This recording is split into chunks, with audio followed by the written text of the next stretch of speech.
Então diz assim a palavra de Deus: Ao anjo da igreja em Éfeso escreva: Estas coisas diz aquele que conserva na mão direita as 7 estrelas e que anda no meio dos 7 candelabros de ouro. Conheço as obras que você realiza, tanto o seu esforço como a sua perseverança. Sei que você não pode suportar os maus, e que pôs à prova os que se declaram apóstolos e não são, e descobriu que são mentirosos. Você tem perseverança e suportou provas por causa do meu nome sem esmorecer. Tenho, porém, contra você o seguinte: você abandonou o seu primeiro amor. Lembre-se, pois, de onde você caiu, arrependa-se e volte à prática das primeiras obras. Se você não se arrepender, virei até você, tirarei o seu candelabro do lugar dele. Mas você tem ao seu favor o fato de que odeia as obras dos nicolaítas, as quais eu também odeio. Quem tem ouvidos, ouça o que o Espírito diz às igrejas.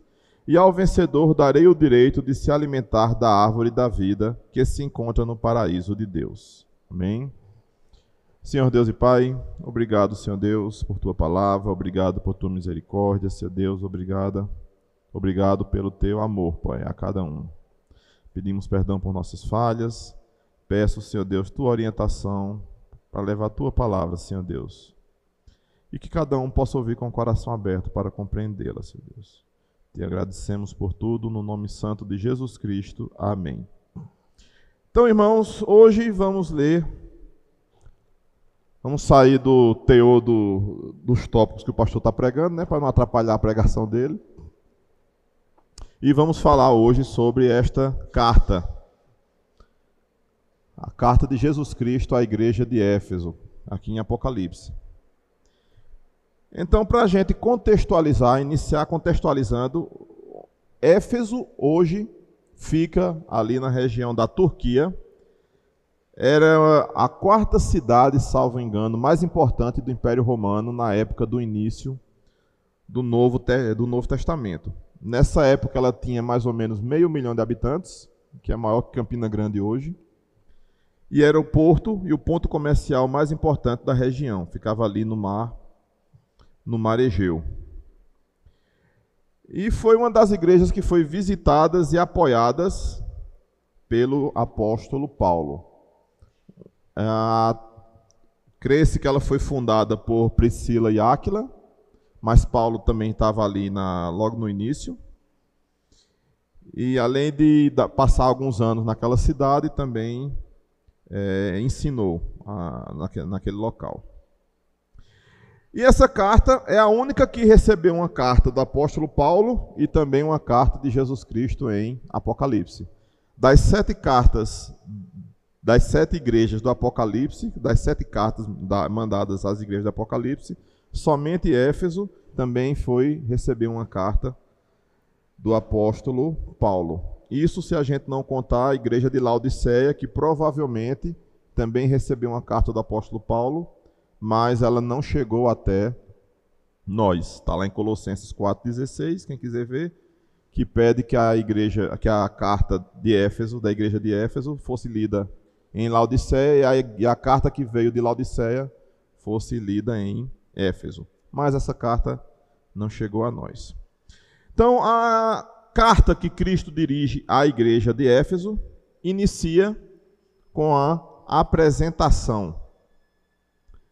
Então, versículo 1 diz: inicia com a afirmação: ao anjo da igreja em Éfeso, escreva. Então, o destinatário, o anjo da igreja em Éfeso. Quem é o anjo da igreja nesse sentido que ele está colocando aqui de Apocalipse? Não era o anjo sobrenatural. Ele estava se dirigindo ao pastor daquela igreja. Então, ao anjo da igreja, ao pastor da igreja em Éfeso, escreva. Porque a ideia é que a mensagem chegasse aos irmãos daquela igreja, seja para admoestação, para receber aquela orientação. Então, o pastor receberia aquela carta e apresentaria aquela admoestação. Então, iniciando, Cristo se apresenta, ele se identifica. Aquele que conserva na mão as 7 estrelas, na mão direita as 7 estrelas, e que anda no meio dos 7 candelabros de ouro. Essas 7 estrelas, se você voltar um pouquinho para o capítulo 1, verso 16, vai dizer, na mão direita, e aqui é a apresentação de Cristo, na mão direita ele tinha 7 estrelas, e da sua boca saiu uma afiada espada de 2 gumes, e o seu rosto brilhava como o sol na sua força. Cristo tinha na sua mão as 7 estrelas. Quais são essas 7 estrelas? É justamente os 7 pastores das 7 igrejas que ele está se dirigindo ali nessa região, daqui do Apocalipse, que ele está citando aqui em Apocalipse. Todas essas igrejas são ali na região da Ásia. Então, as estrelas representam os pastores. Por quê? Porque todos os pastores, os líderes e as igrejas estão nas suas mãos, estão debaixo do seu controle. E ele anda no meio dos 7 candelabros ou castiçais, dependendo da versão. E se você volta também no capítulo anterior, no verso 12, vai dizer, voltei-me para ver quem falava comigo, e ao me voltar, vi 7 candelabros de ouro. E no meio dos candelabros, um semelhante ao filho do homem, com vestes talares, e cingido à altura do peito com um cinto de ouro. Então, enquanto as estrelas representam os líderes da igreja, os pastores, os presbíteros, os 7 candelabros simbolizam as 7 igrejas. E Cristo está ali caminhando entre as 7 igrejas.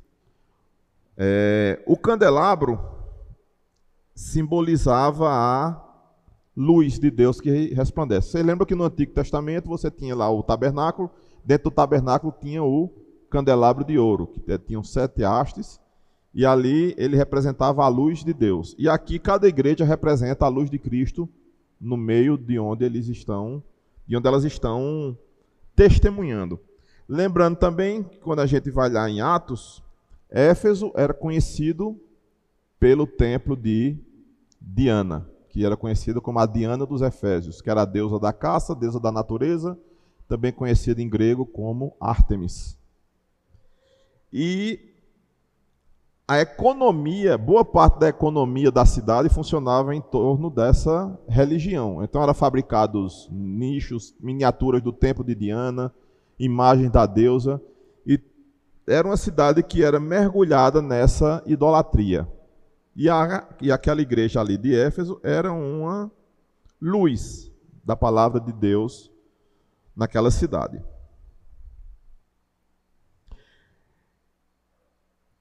Então, Jesus Cristo anda no meio das igrejas e depois que ele se apresenta, ele vai tratar diretamente com a igreja. E o verso 2 diz o quê? Conheço as obras que você realiza, tanto o seu esforço como a sua perseverança. Sei que você não pode suportar os maus e que pôs à prova os que se declaram apóstolos e não são, e descobriu que são mentirosos. Então, Cristo começa com a igreja com um elogio. Ele está elogiando a igreja. É uma igreja de boas obras. Ela é uma igreja esforçada. Ela é uma igreja perseverante. Outra coisa, é uma igreja que não podia suportar os maus. E que testou os líderes e descobriu aqueles que praticavam mal, aqueles que eram falsos apóstolos. Ela descobriu. Então, Cristo está elogiando essa parte, essa questão da igreja, que conhece as obras, são boas obras e que ela testa os falsos apóstolos e descobriu quem eram os maus. Então nós vemos que é uma igreja que pegou bem, vamos dizer assim, ou recebeu bem os ensinamentos do apóstolo Paulo. Lembrando que o apóstolo Paulo, em Atos 20, na sua última viagem a Éfeso, Atos 20, do verso 17.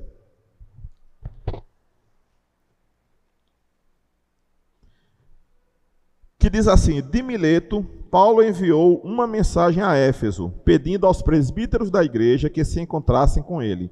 E quando chegaram, Paulo lhes disse: Vocês sabem como me conduzi entre vocês em todo o tempo, desde o primeiro dia em que entrei na província da Ásia, servindo o Senhor com toda a humildade, com lágrimas e com as provações que me sobrevieram pelas ciladas dos judeus. Vocês sabem que jamais deixei de anunciar o que fosse proveitoso e de ensinar isso a vocês publicamente e também de casa em casa, testemunhando tanto a judeus como a gregos o arrependimento para com Deus e a fé em nosso Senhor Jesus Cristo. E agora, impelido pelo Espírito, vou para Jerusalém, não sabendo o que ali vai me acontecer, exceto o que o Espírito Santo, de cidade em cidade, me assegura, que prisões e sofrimentos estão à minha espera. Porém, em nada considero a vida preciosa para mim mesmo, desde que eu complete a minha carreira e o ministério que recebi do Senhor Jesus, para testemunhar o evangelho da graça de Deus. E agora eu sei que todos vocês, em cujo meio passei pregando o reino, não mais verão o meu rosto. Portanto, no dia de hoje testifico diante de vocês que estou limpo do sangue de todos, porque jamais deixei de lhes anunciar todo o plano de Deus. Cuidem de vocês mesmos e de todo o rebanho no qual o Espírito Santo os colocou como bispos, para pastorearem a igreja de Deus, a qual ele comprou com seu próprio sangue. Eu sei que depois da minha partida aparecerão no meio de vocês lobos vorazes, que não pouparão o rebanho. E que até mesmo entre vocês se levantarão homens falando coisas pervertidas para arrastar os discípulos atrás de si. Portanto, vigiem, lembrando que durante 3 anos, noite e dia, não cessei de admoestar com lágrimas cada um de vocês. Agora, pois, eu os entrego aos cuidados de Deus e à palavra da sua graça, que tem poder para edificar e dar herança entre todos os que estão santificados. Então, quando Paulo está indo a Jerusalém, pela última vez ele passa na igreja em Éfeso e chama os presbíteros, os líderes, os pastores daquela igreja, e dá esse conselho, vamos dizer assim: cuidem do rebanho e tomem cuidado, porque virão lobos devoradores que vão entrar no meio, que vão tentar atacar o rebanho. E, ao menos aqui na admoestação que Cristo faz àquela igreja, diz que eles realmente conseguiram filtrar aqueles maus apóstolos, aqueles que chegaram dizendo ser apóstolos e não eram. Então, eles verdadeiramente souberam filtrar quem eram os falsos líderes. Então, eles receberam esse ensinamento e confirmamos que a igreja tinha uma boa doutrina, que ela estava bem firmada na palavra do Senhor, que odiava o mal, testava os líderes. E também a história diz que essa igreja se manteve firme por mais de 40 anos depois do seu início. Ou seja, mesmo depois de Paulo falecido, já a igreja ainda se manteve firme, nessa época aqui, inclusive. Então, no verso 3 de Apocalipse 2, no verso 3, diz ainda: você tem perseverança e suportou provas por causa do meu nome sem esmorecer. Então, é uma igreja que defendia o nome de Cristo, que em nome de Jesus ela suportava várias coisas, várias pressões. Mas é uma igreja que era perseverante com o nome de Deus. Mas, no verso 4, vem a repreensão. O que diz o verso 4? Tenho, porém, contra você o seguinte: você abandonou o seu primeiro amor. Então, era uma igreja com uma boa doutrina, era uma igreja com bons líderes, era uma igreja perseverante, era uma igreja que fazia a vontade de Deus, mas era uma igreja que abandonou o seu primeiro amor. O que significa abandonar o primeiro amor? O que é abandonar o primeiro amor? O que é o primeiro amor? O que é o primeiro amor na nossa vida? Aí eu vou dar um testemunhozinho meu, porque meio que foi até a ideia do tema dessa noite, de trazer essa mensagem essa noite. Então, eu me converti em 5 de agosto de 94, eu tinha 19 anos de idade, isso já faz 31 anos, Um bocado de vocês aqui nem tinha nascido ainda. Um bocado não, menos da metade. Não tinham nem nascido ainda. Mas me converti. Eu estava no curso de oficiais, lá em João Pessoa, e graças a um trabalho de evangelismo de alguns irmãos, dentre eles o irmão Atenilson, que eu considero meu pai na fé,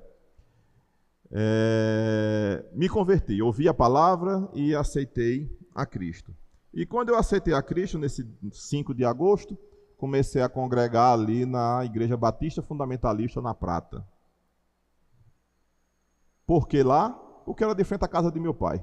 Era só atravessar a rua e eu estava dentro da igreja. Mas Deus me encaminhou. E naquele dia que eu me converti, no dia seguinte eu fui lá na igreja. Era um sábado, não ia ter culto. Mas me chamaram, venha no dia seguinte, no domingo. E eu fui lá no domingo e sentei lá sem conhecer ninguém. E assim que eu cheguei, um irmão chegou, conversou comigo, disse, é novo convertido? Sou, vamos ali comigo. Aí levou, era o irmão Suenildo, que era professor da escola dominical. Aí me arrastou lá para a salinha, para conversar comigo sobre o que seria essa questão de novo nascimento. Então, nesses 31 anos, saímos da fundamentalista, fomos para a congregacional, voltamos para a fundamentalista, fomos para o Monte Santo, do Monte Santo voltamos fomos para a presbiteriana, da presbiteriana viemos para cá e estamos aqui, eu, Meire e as crianças, as meninas, né, enquanto estiveram aqui, estivemos aqui por 20 anos, né, faz 20 anos que estamos nessa igreja. Então, 2/3 da minha vida espiritual foi nessa igreja aqui. E o que é que isso tem a ver com o primeiro amor?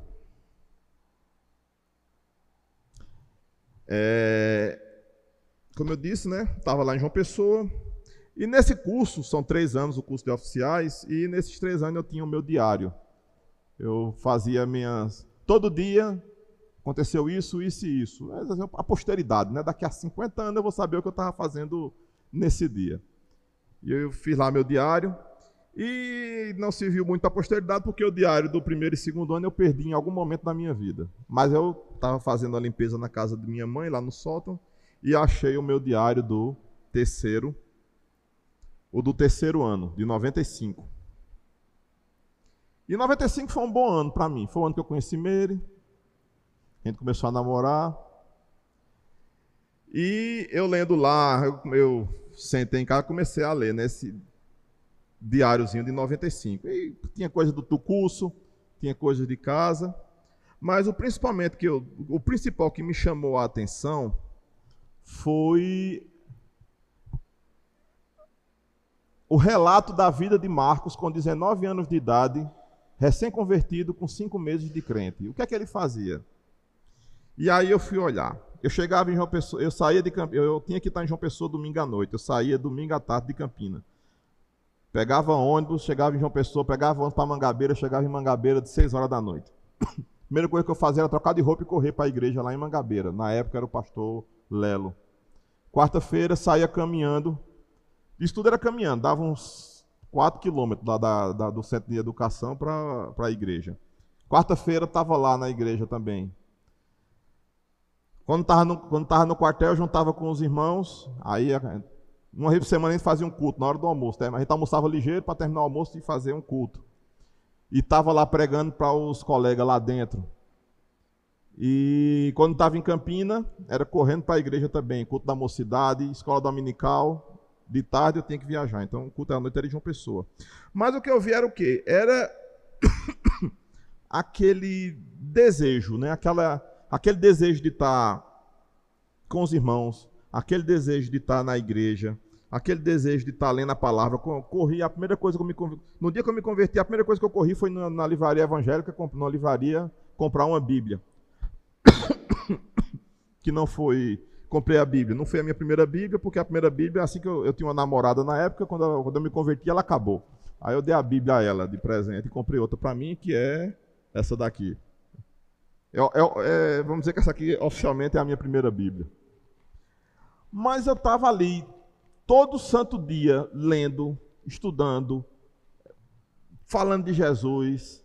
No ônibus, quando eu estava indo para João Pessoa, vindo para Campinas, eu estava lendo no ônibus. Sentava alguém do meu lado, eu estava lá, ia falar de Jesus. E café da manhã da Páscoa, a gente foi para a Feira da Prata com o pessoal da igreja evangelizar. Então, minha vida era falar de Cristo. Minha vida era procurar estudar, procurar crescer. E eu parei, depois, recentemente eu parei, eu li isso, né? Aí eu comecei a ver que hoje em dia eu tenho muito mais conhecimento do que aquele jovem de 19 anos. Hoje eu conheço a Bíblia muito mais, eu tenho mais conhecimento, eu conheço pregador, conheço meio mundo de coisa, porém eu não estou me enxergando mais aquele jovem, como é que eu diria, aquecido. Eu não sinto aquele, não me entendam mal, aquele fogo que tinha dentro do novo convertido, né? Então, eu tenho conhecimento, mas eu também tenho muito mais entretenimento, acomodação, distração e preguiça na minha vida. E por que eu estou dizendo isso a vocês? É para dizer, o irmão Marcos está desviado. Não, o irmão Marcos não está desviado. Mas o irmão Marcos está acomodado. E eu tive que sentar e começar a fazer o que Paulo recomendou também lá em 1 Coríntios 11. Toda ceia, pastor lê aqui, 1 Coríntios 11, versículo 28. Vocês lembram, decorados? O que é que diz 1 Coríntios? É sobre a ceia. Mas o que é que ele diz no verso 28? Cada um examine-se a si mesmo. Ele está falando da ceia, né? Examine-se a si mesmo e depois coma. Mas examine-se a si mesmo. Para que a gente se examina? Porque nós temos que nos examinar. Aí no verso 11, no verso 31. Porque se julgássemos a nós mesmos, não seríamos julgados por Deus. E por que nós somos julgados por Deus? Porque nós não nos julgamos. O que é se julgar? Eu estou me analisando, eu estou vendo onde eu estou errando e eu preciso me consertar. Se eu me consertar, eu estou sendo admoestado pela palavra. A palavra está dizendo, você tem que fazer assim. Eu estou lendo a palavra, eu estou me examinando. Eu não estou de acordo com o que a palavra diz. Então eu estou sendo admoestado pela palavra. Então eu vou mudar e vou procurar fazer o certo agora. Então eu me julguei e me consertei. Se a gente não faz isso, o que é que acontece? Aí nós somos consertados, vamos dizer, por Deus. Aí Deus vai trabalhar em nossas vidas para nos botar no rumo que Ele quer. Então isso eu vi para mim. E eu pensei, vou conversar, vou falar sobre isso. É um bom tema para falar na igreja, por quê? Como estão a vida de vocês? Todos estão com aquele fogo do primeiro amor? Alguém esfriou? Alguém está igual? Alguém está melhor do que quando se converteu, mas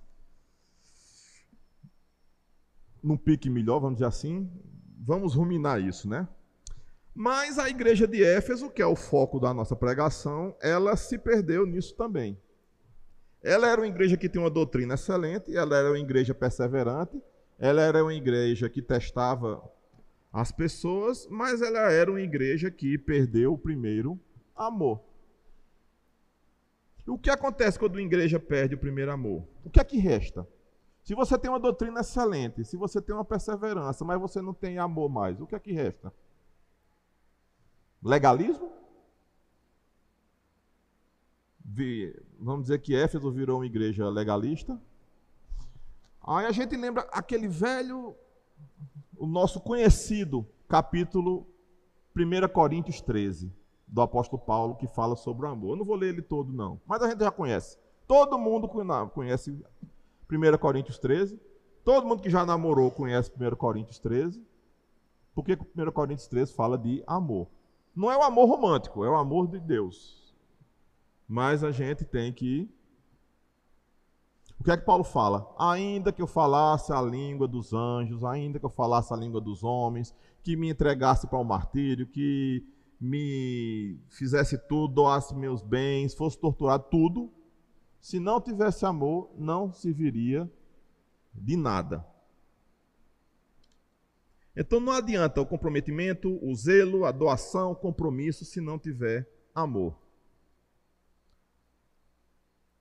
O que a gente fala muito de fariseus, né? Os fariseus. O que é fariseu?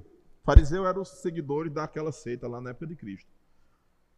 Mas o que significa o termo fariseu hoje? Hoje significa uma pessoa hipócrita. Quando a gente diz, fulano é fariseu, é um hipócrita.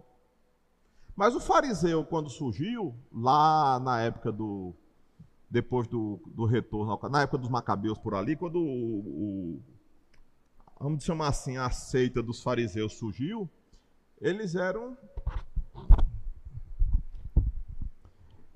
um grupo altamente dedicado a defender a lei de Deus. Eles eram um grupo que zelavam pela pureza da palavra, eles eram um grupo que zelava pela lei de Deus.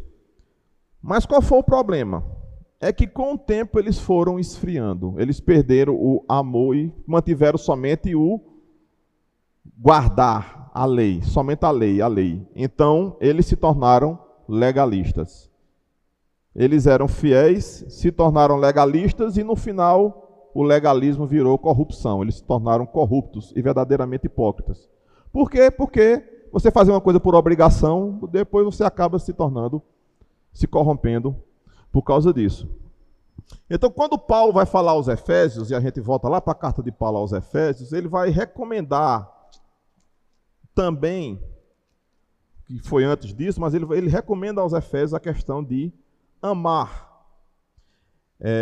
Efésios 3,17 vai dizer, e assim pela fé, que Cristo habite no coração de vocês, estando vocês enraizados e alicerçados em amor. Efésios 5, 1 e 2 diz assim, portanto, sejam imitadores de Deus, como filhos amados, e vivam em amor, como também Cristo nos amou e se entregou por nós, como oferta e sacrifício de aroma agradável a Deus. Então, Paulo já falava de amem-se, de ser uma igreja amorosa. Em algum momento entre a carta de Paulo e a carta de Cristo, a igreja esfriou. Ela manteve a boa doutrina, mas ela esfriou. E voltando a Apocalipse 2, no verso 5, o que é que Cristo vai dizer? Lembre-se, pois, de onde você caiu. Aí a gente vem, examine-se o homem a si mesmo. Lembre-se de onde caiu, ou seja, examine-se. Arrependa-se e volte à prática das primeiras obras. Então a igreja era doutrinariamente correta, mas era uma igreja que não tinha amor.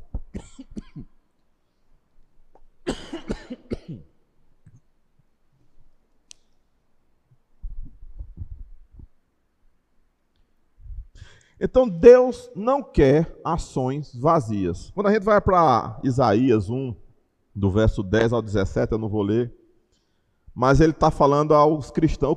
Qual era o problema dos judeus lá na época do Antigo Testamento? Que Deus batia tanto neles, e inclusive os profetas repreendiam eles constantemente por isso. É que muitas vezes eles estavam seguindo a lei piamente. Eles guardavam as festas, eles faziam os sacrifícios, eles faziam as ofertas, eles faziam os cerimoniais. Mas o coração deles não estava naquilo. Eles roubavam, eles tiravam dinheiro das viúvas, eles não ajudavam os órfãos, eles não se importavam com os pobres. Então eles seguiam a lei, mas eles estavam nem aí para o resto. Ou seja, eles não seguiam o espírito da lei. E Deus chamava eles de hipócritas, corruptos. E com o tempo, eles se tornaram corruptos. Em que sentido? Eles começam a deturpar os próprios sacrifícios. Como? Os animais que tinham que ser puros, eles começaram a botar o resto. É um animal doente, é um animal manco. Então, era aquele cerimonial vazio que Deus odiava. E Deus diz assim: eu odeio as suas festas, odeio suas festas de lua nova. E agora Deus está repreendendo a igreja de Éfeso de uma coisa parecida. Não tão grave, vamos dizer assim, no sentido de estar corrompida, porque eles não estavam corrompidos, mas eles estavam frios, eles estavam sem aquele amor inicial. Na continuação do versículo, ele ainda vai dizer: se você não se arrepender, virei até você, tirarei o seu candelabro do lugar dele. O que é tirar o candelabro ali da igreja? O que era o candelabro da igreja? A igreja, o candelabro representava a igreja. Por quê? Porque era a luz naquele local. Era uma luz de Deus naquele local. Tirar o candelabro era o quê? Era remover aquela luz. Aquela luz não mais brilharia para Cristo. A igreja seria removida. Então, ela perderia aquele privilégio de ser uma testemunha de Deus. No verso 6, ele vai citar um atenuante. Mas você tem a seu favor o fato de que odeia as obras dos nicolaítas, as quais eu também odeio. Então, quem estava aqui na EBD, a gente falou um pouquinho dos nicolaítas. Nicolaítas era um grupo herético, provavelmente seguidores de Nicolau, prosélito de Antioquia, que está citado lá em Atos 6, verso 5, que foi um dos primeiros diáconos escolhidos, e que ou ele ou seus discípulos se corromperam e começaram a pregar doutrinas estranhas. Dentre eles, a questão de que aquela liberdade extrema de você, imoralidade sexual não tinha problema, que podia fazer o que quisesse com a carne, que não tinha problema. Outros também falam na questão de uma hierarquização na estrutura da igreja, de botar uns mais importantes do que outros dentro da igreja. Mas a questão de pureza sexual, todos os apóstolos contestaram essa questão. Vou só uma leiturazinha rápida, 1 Coríntios 6,18. Tem outros textos, mas só esse a gente já tira. 1 Coríntios 6,18.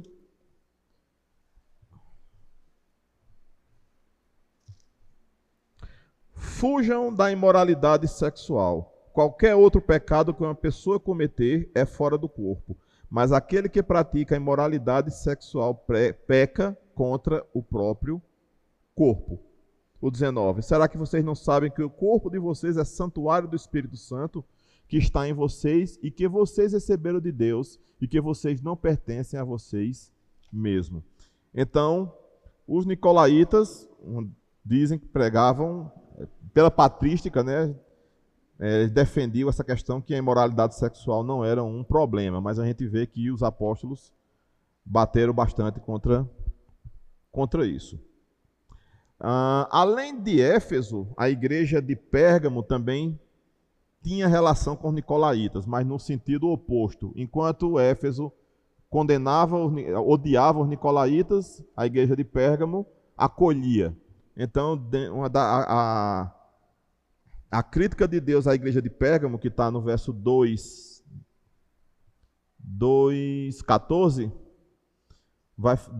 e 15, 14 e 15, diz que dentro da igreja tinha aqueles que sustentavam a doutrina de Balaão e que também tinha no seu meio os que seguiam a doutrina dos nicolaítas. Então, um atenuante que Deus colocou ali para a igreja em Éfeso é que eles odiavam os nicolaítas como ele também odiava. Então, no verso final, no verso 7, o que é que a Bíblia vai dizer? Quem tem ouvidos, ouça o que o Espírito diz às igrejas. Ao vencedor darei o direito de se alimentar da árvore da vida que se encontra no paraíso de Deus. É a primeira coisa que a gente vê. Ao vencedor darei o direito. Quem é o vencedor? Vencedor de quê? Quem são os vencedores? Chega em 1 João 5,4. Bem pouquinho antes.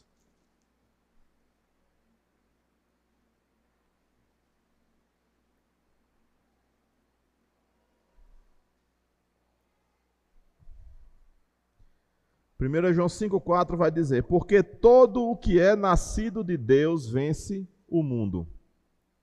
E essa é a vitória que vence o mundo, a nossa fé. Quem é o que vence o mundo, senão aquele que crê que Jesus é o Filho de Deus? Então, esses são os vencedores, são aqueles que professam a mensagem, a palavra de Deus verdadeiramente.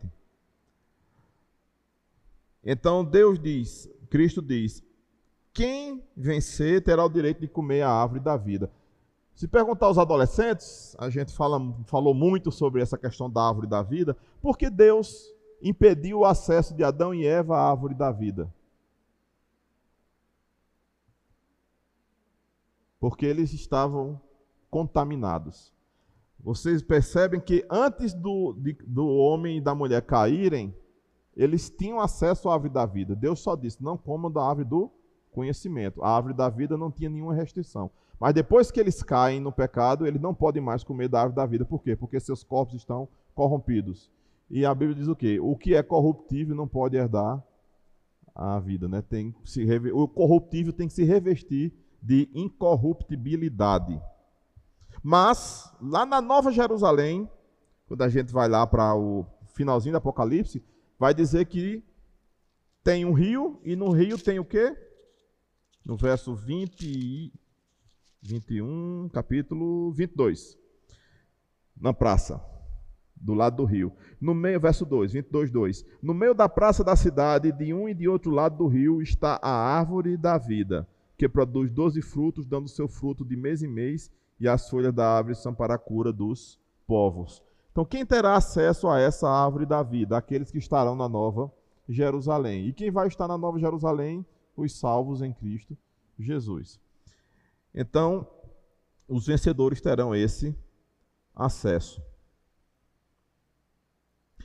E, para a gente concluir, eu quero ter uma palavra com vocês. Primeiro com as pessoas físicas, depois com a pessoa jurídica. Vou falar com os CPFs primeiro. Pessoa física. O que a gente, considerando que todo mundo aqui já é crente, todo mundo aqui já aceitou Cristo como Senhor e Salvador de suas vidas. Vocês ainda sentem o primeiro amor na vida de vocês? Vocês se lembram de quando vocês se converteram? Como eu lembro do meu dia, lembro exatamente como foi. Eu perdi o diário contando esse fato, mas eu lembro exatamente como foi. Todos os passos, quando eu cheguei, o que eu fiz, o que eu falei, não necessariamente, né? Mas quase tudo eu me lembro. E isso faz 31 anos. E por que eu lembro? Porque foi marcante na minha vida. Mas vocês lembram desse momento? Vocês lembram o que sentiram? Vocês lembram da emoção? Vocês lembram do desejo, da paixão, vamos chamar assim, né? O mundo gosta de falar, paixão, daquele primeiro momento, a empolgação, o desejo de aprender mais, de ler mais, de que tudo é novidade. Porque para mim, Bíblia era novidade. Eu nunca tinha lido uma Bíblia na vida. Eu tinha visto trechinhos, nunca tinha lido a Bíblia. Então, ali eu peguei a Bíblia e comecei a... Quero conhecer tudo isso. Vocês lembram desse momento na vida de vocês? Vocês lembram da primeira Bíblia de vocês? Vocês têm ainda? O senhor Nil tem. Ele disse que quando morrer, para botar no caixão dele, que ele vai junto com ele. Como eu disse, a minha está aqui. E eu tenho muitas boas recordações dela, né? O telefone de Meire botei aqui quando eu conheci ela. A letra do corinho que a gente estava cantando. Lá num dia que eu a conheci. Isso aqui foi quando eu estava lendo no trabalho e estourou um vidro de tinta. Então eu lembro de tudinho. Então vocês têm ainda essa lembrança, essa empolgação, essa sensação do descobrimento, ou a gente acomodou mais? Aí vocês fazem a sua própria autoanálise, né? Vocês fazem a sua própria avaliação. Vocês leem a Bíblia ainda hoje, com a mesma dedicação, ou a gente lê muito por obrigação? Ou fazer a leitura anual? Ou é mais ou eu tenho esse desejo mesmo de buscar, de falar com os outros de Jesus, ou de falar até com Jesus, né? Que às vezes a gente A gente, muitas vezes, nós criamos a nossa reza, né? A gente cria aquela reza, que eu falar. A gente está falando com Deus a mesma coisa todo dia, a gente nem sabe o que está falando mais, né? Já está tudo no automático. Então, essa questão. Deus repreende a igreja de Éfeso por estar sem amor.